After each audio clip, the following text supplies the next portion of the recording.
ধর্ম সবসময় সত্যের পক্ষ নয়।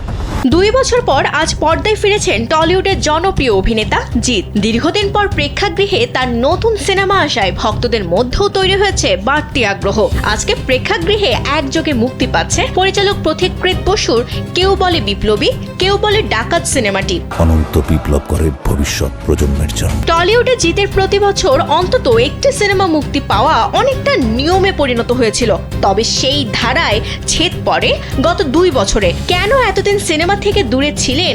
প্রচারণায় এমন প্রশ্নের মুখে জিৎ জানান, এর পেছনের নির্দিষ্ট কোনো কারণ নেই, মূলত ভাগ্যের কারণেই এই বিরতি হয়েছে।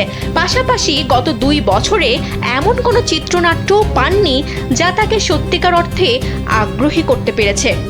সরকারি কর্মচারী বলছে ঘুষ ছাড়া কোনো কাজ করবে না। বর্তমান টলিউডের ব্যবসায়িক পরিস্থিতি নিয়েও নিজের মতামত জানিয়েছেন এই অভিনেতা। তার মতে এখন সিনেমায় বিনিয়োগ করা অর্থ ফেরত পাওয়া আগের চেয়ে কঠিন হয়ে উঠেছে। এর পেছনে একাধিক কারণ রয়েছে। দর্শকদের হলে ফেরাতে হলে মানসম্মত গল্পের বিকল্প নেই বলেও মনে করেন তিনি।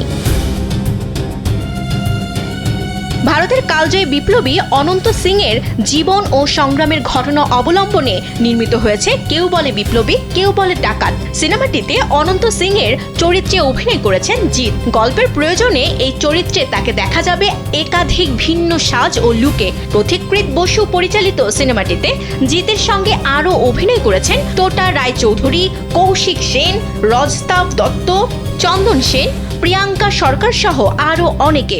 আমার আসন্ন সিনেমা কেউ বলে বিপ্লবী, কেউ বলে ডাকাত। এখন দেখার বিষয় কেউ বলে বিপ্লবী, কেউ বলে ডাকাত দিয়ে সেই পুরনো সাফল্যের ধারায় কতটা ফিরতে পারেন এই টলিউড তারকা। You don't forget that you're standing in my motherland. বিনোদন ডেস্ক, কালবেলা।